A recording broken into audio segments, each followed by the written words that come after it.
Hi, guys. We're here today with Natalie Jambazian. She's a licensed marriage and family therapist, and she practices in Sherman Oaks. Welcome, Natalie. Thanks for having me.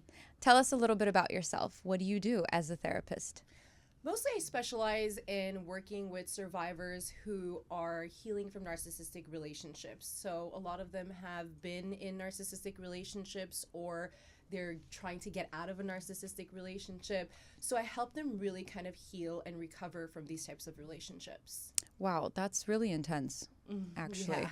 How did you even get into that? Good question. Well, as a therapist, I also am a survivor. So I've been through, my past relationships, and I've recognized that a lot of the past relationships I've had has been narcissistic. But it took one narcissist to really shake up my world, I feel like. And then afterwards, I was actually confused because as a therapist, I thought I'm supposed to know these types of pathologies. But I didn't realize that I was in a narcissistic relationship until I spoke to my therapist, and she kind of brought that to my awareness. Wow, that's wild. That's so crazy. Was there like one tipping point or red flag in the relationship where you were like, oh, okay, I get it now. That's what's happening. I think it was a collaboration of things, which we'll probably get into, which is the cycle of abuse.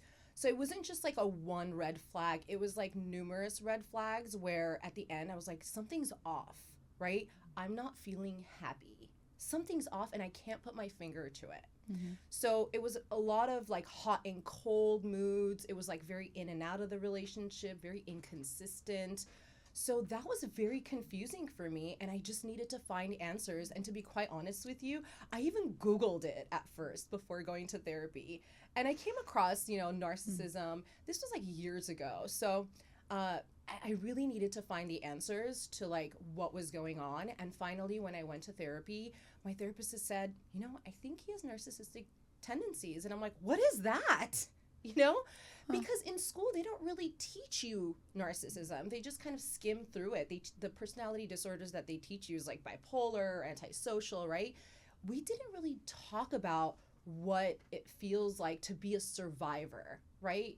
So we know the narcissistic tendencies, charming and charismatic and, lack of empathy, but no one talks about what happens to the survivor. So what attracted you to this guy without you even knowing he's a narcissist? I mean, I understand they're charming, but how long were you, I mean, if you don't mind me asking, honestly, but how long were you with him and what attracted you to him? Was he really successful? Was he, because they tend to be very successful and very like, people want them. Yeah, I think not everyone is successful. Not every narcissist is successful. There's like the vulnerable narcissist as well who isn't as successful and they still, display the qualities of these traits. But me personally, I was actually with someone, who, had a very, like he had a high degree and he was, very well known in the community, and he portrayed this very charismatic, charming outlook, and he was really intelligent, to be honest. So I was kind of attracted to, his brain and really like what he did. So, he helped other people, and, he was a physician. So like that really attracted me to him. And, to be honest, the first couple of months I wasn't really into it, but over time, I feel like I felt groomed into the relationship slowly but surely. There's like little breadcrumbs and I was like trying to eat them up until it got to a place where I just felt like I'm really attached to this person now. Wow. So And then really he pulled wooed away. you. Yeah. Oh, yeah. Yeah, and that's sort of a tenet we see in a lot of narcissistic relationships, that they're really good at wooing people and love bombing and doing all these things to reel people in so that they can get their supplies met.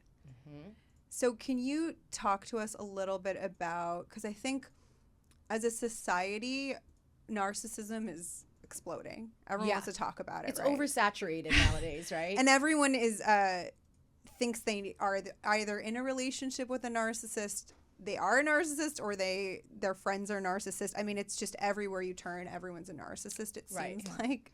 So, but what is like the clinical, technical breakdown of how we describe someone as a narcissist? And then also if you can go into the different types of narcissists. Sure. So I kind of take a different approach. I feel like in order for somebody to understand what narcissism is understanding from the survivor's perspective, right? So, you know, the basic qualities of a narcissist and traits is, you know, somebody who has lack of empathy, someone who is charming, someone who feels entitled. We all know that, right? Because it's so oversaturated, we understand what that narcissistic traits look like. But for someone to really understand how it feels like to be in these types of relationships, I would say I want to talk about the cycle of abuse when it comes to that, right?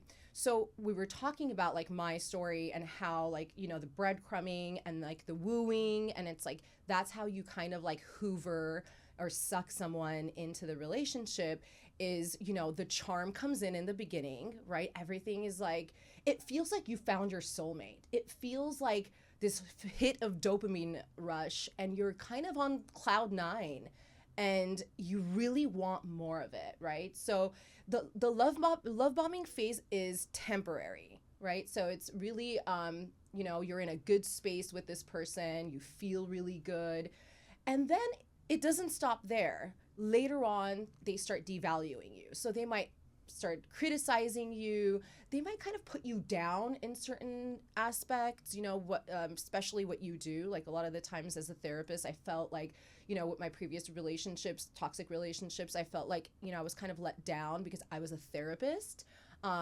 Or it was kind of like turned against me. Oh, you're a therapist, you should know, right? So there was a lot of disrespect and lack of empathy. So that's the devaluing phase. Then it's the discarding phase. The discarding phase looks like we're not on the same wavelength. I don't know if this is working out, right? So they kind of stop talking to you. They might not, you know, reach out to you for a while. And you're thinking, okay, great, right? You're not reaching out. I'm going to move on. I'm going to heal from this.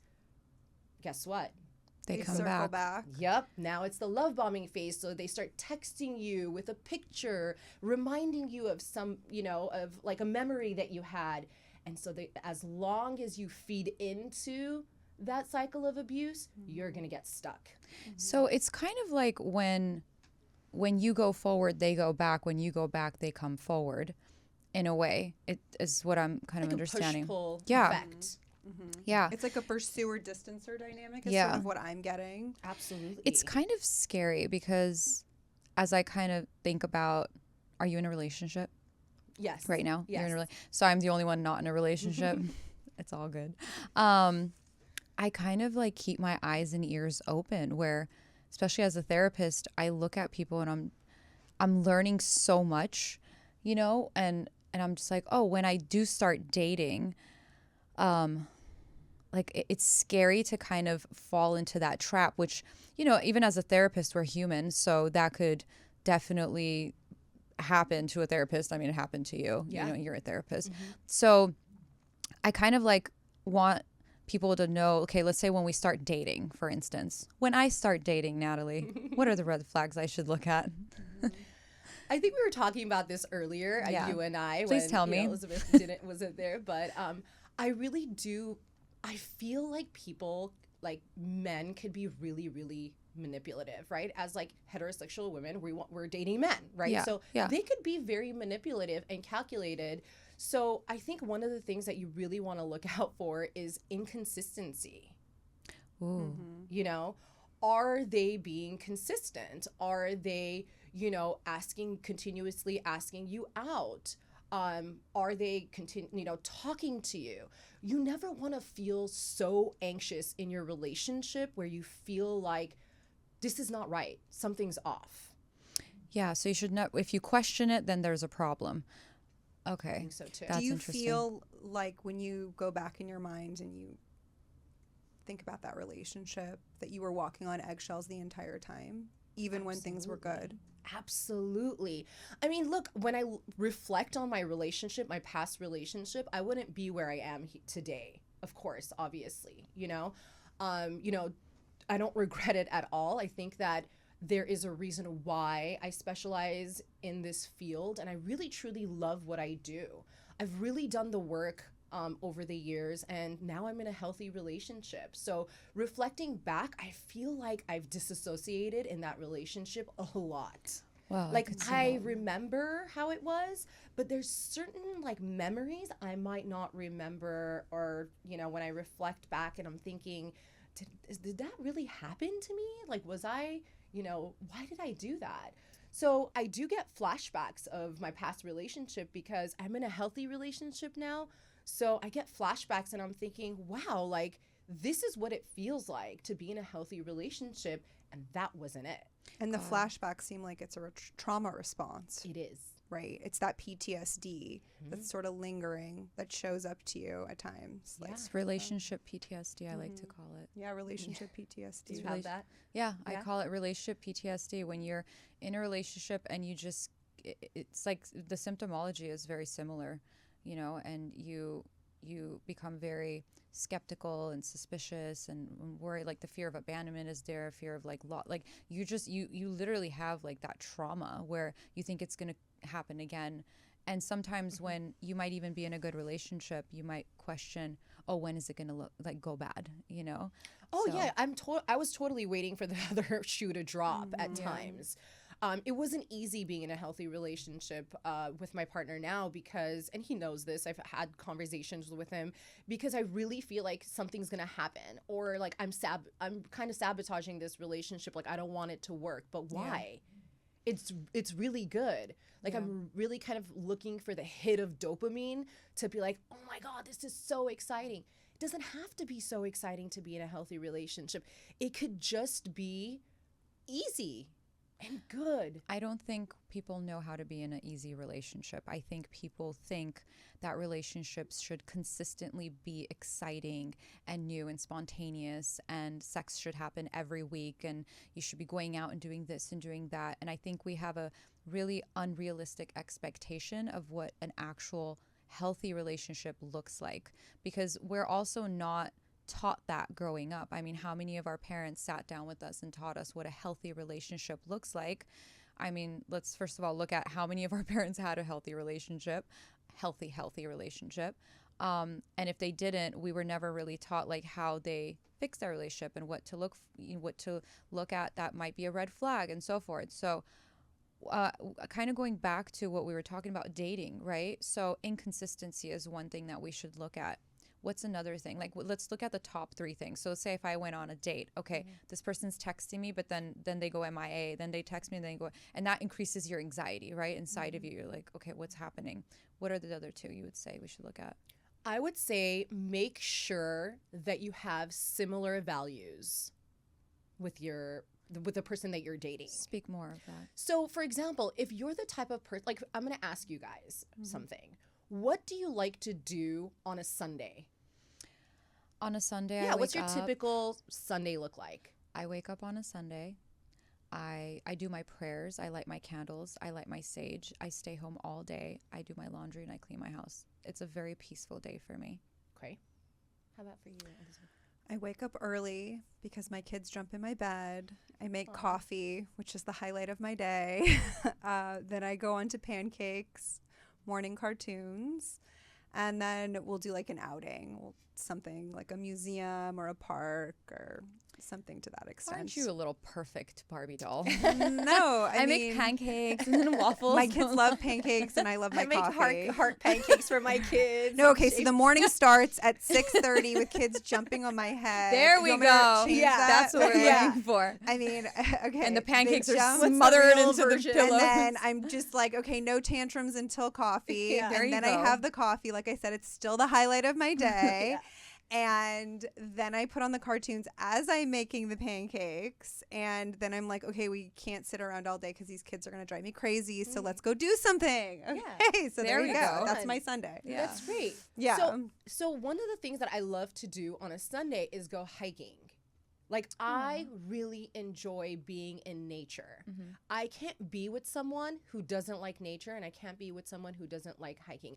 I can't just be with someone who's like, hey, let's just go to brunch every Sunday and whatever, like hang out with, like, I don't know, my parents. Like, I love hiking, and I want to be with a partner that values that type of Sunday afternoon. Okay.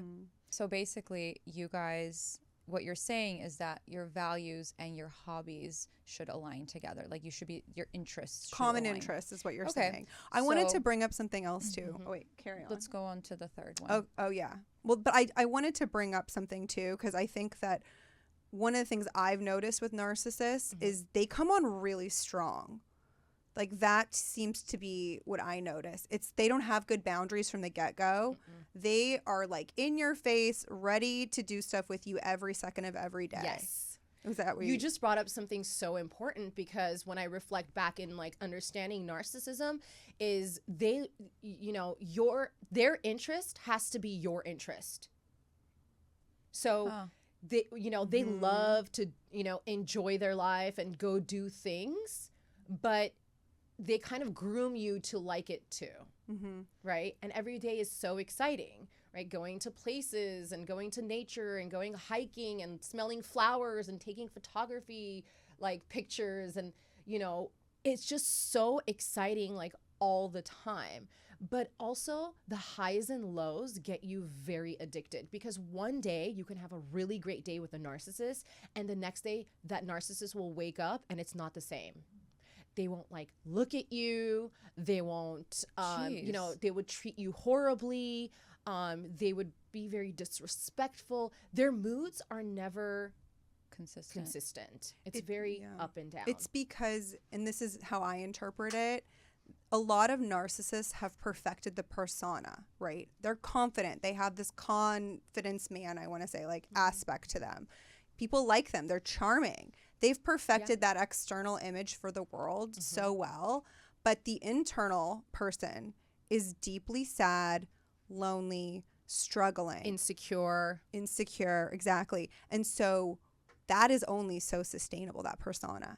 They reserve that persona for the world, and then when you're behind closed doors with that person, you're going to see the real person at some point. Yeah. I call it the two masks, right? Have you guys read the book, The Narcissist and Borderline Relationship? I mean, I haven't read that one. Yeah, it's a, I don't know if that's exactly the name of it, but it's like along those lines. And it says how the best combination of a relationship would be the narcissist and the borderline, because the narcissist keeps the borderline down and the borderline feeds the ego of the narcissist. I can see that, having... you know, that pattern, but I also say narcissists like really are attracted to empaths. Yes. So, you know, I do wonder feel like a lot of therapists end up with them. Yeah. Do they? Yeah. I think a lot of nurturing types, empathetic, kind-hearted people, givers. Everything they don't have. Because they're takers. And another thing that I was going to say to watch out for, if you're a giver, you want to be with one. You want to be with another giver, not taker. That's really hard for me. I was actually talking about that recently. I was like, I'm a giver, and it's really hard for me to receive. And I've been working on myself to give, you know, to be able to actually to receive. I've been working on myself to receive. I'm trying to like match the person in front of me, even if it's my friends, you know, like, if they're giving me that much, then I give them that much, you know, where I used to be very like, oh, I'll give you my 100%. And then I'm just here like, oh, it's okay. They don't know better, or make up excuses for them. So that's a really important thing that you just said, is learn how to receive if you're a giver. So the first red flag, if we can go back to that, is inconsistency. The second one is for you to match your values and your interests together. What's the third one you would say if someone was on a date to kind of probe for? I think I just mentioned it, right? I mentioned, sorry, I lost my coming on really strong, or they sort of woo you very, like it's an intensity, maybe an intensity. Okay. Watch out for an intensity, would you say? I would say when you know, when you're first dating somebody, when things are going really, really fast, that's when I would say slow it down, because that's a little bit of a red flag. Because a lot of the times, people who are not consistent or don't want a committed relationship, believe it or not, they really, it's like they want to be in a relationship really fast to basically suck you in, so you're trapped.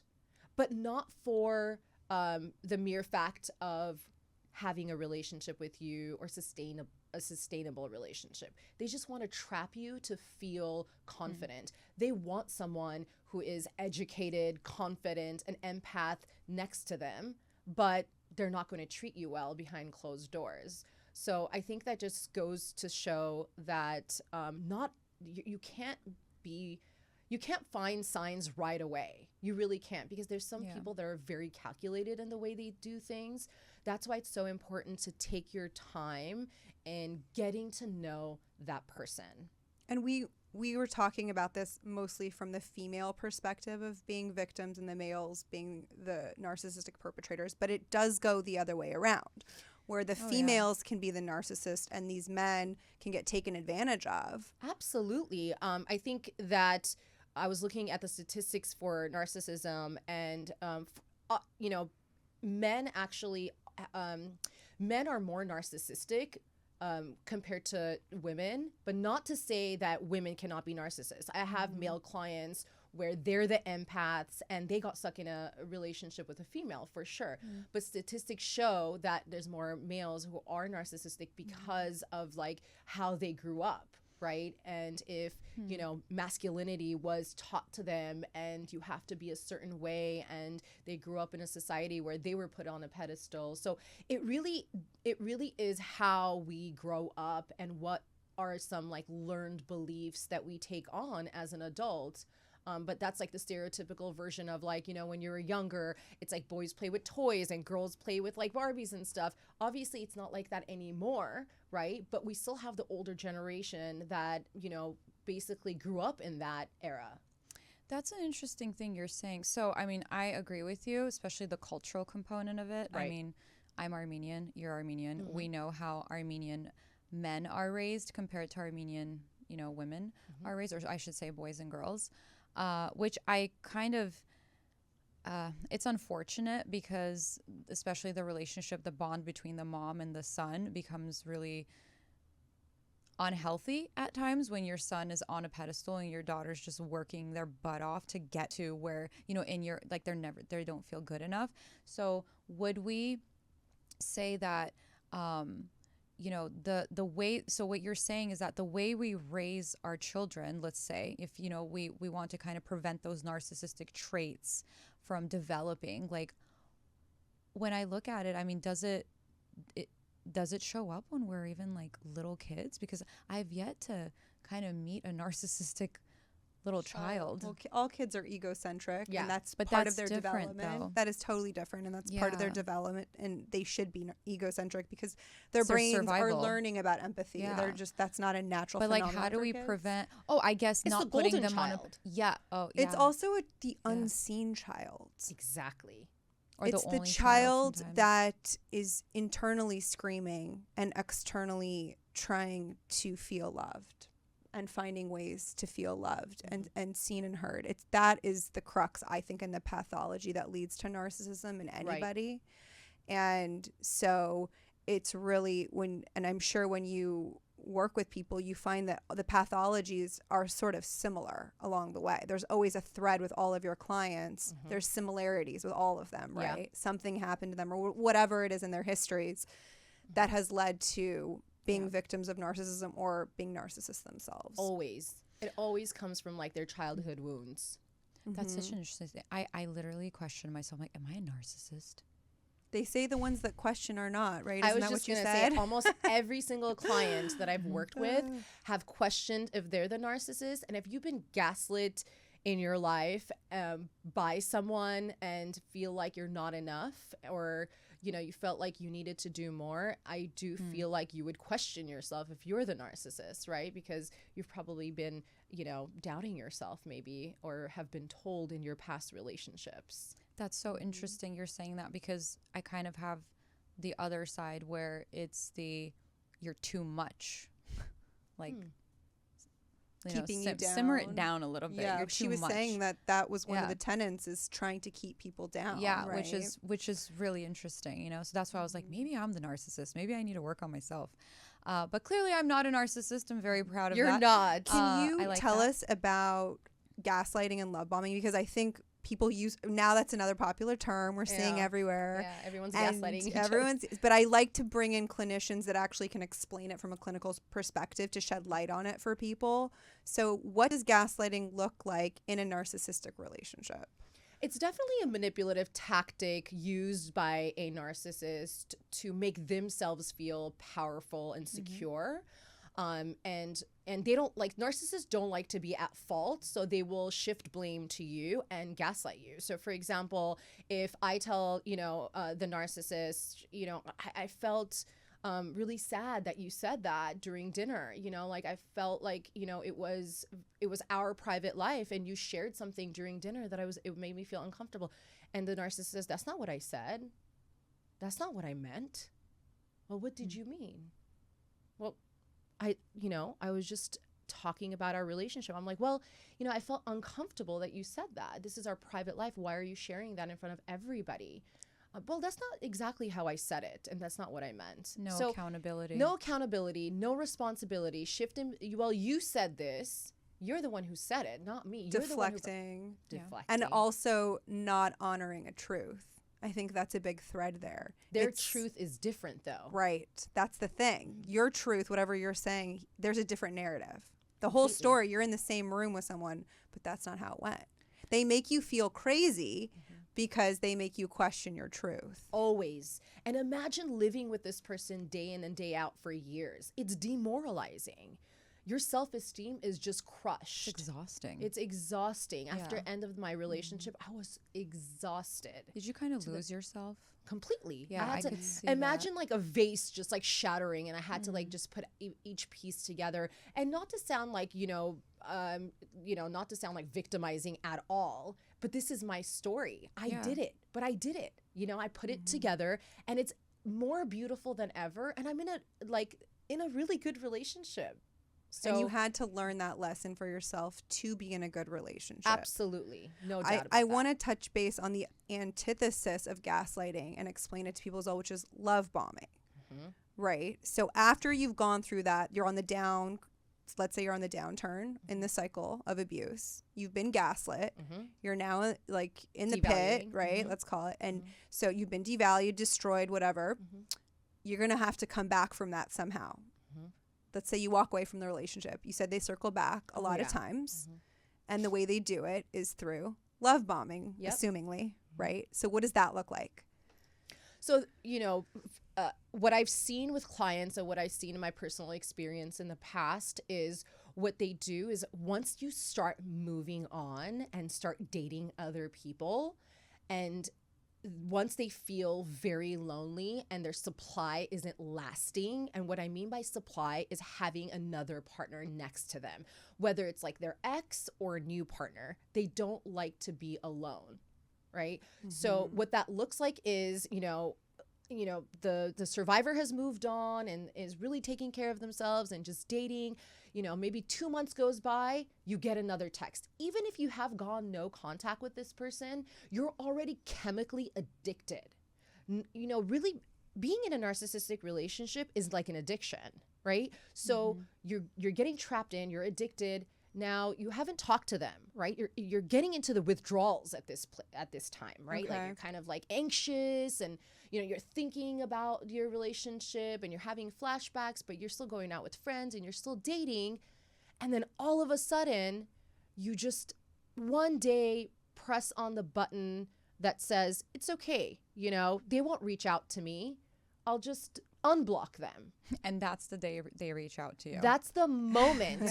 And love bomb that you'll you. get a text message with a picture of all the great memories that you had. And what happens? We relapse. We text, and then afterwards you're at their place. And a love bomb is, it'll sound something like, you're the best thing that ever happened to me. I miss you so much. The best moments of my life were with you. It is so intense for people. They might even test the waters, though, to see, like, are you still interested or not? So maybe like a, hey, how are you? Or some sort of attempt of an empathic, question.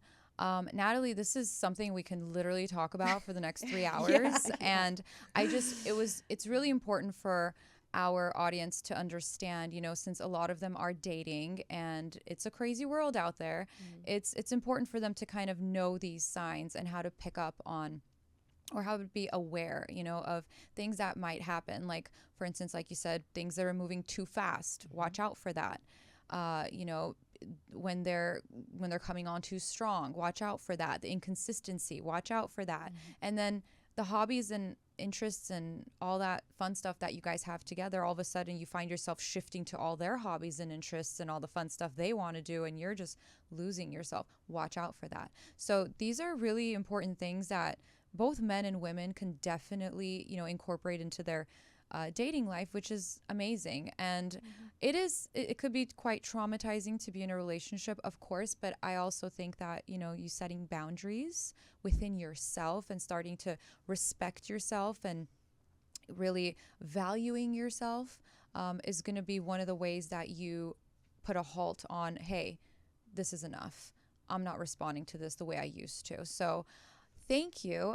We appreciate you so much for taking the time and coming out today. We love the work you do. Your Instagram handle, could you mention that? Because I love your page. Thank you. I love all your videos. It's selflove__society. And thanks for having Very me. cute. I love having You're this welcome. conversation with you girls. Thank you so much. We'll have you back again, and we really look forward to it. I'd love to be here again.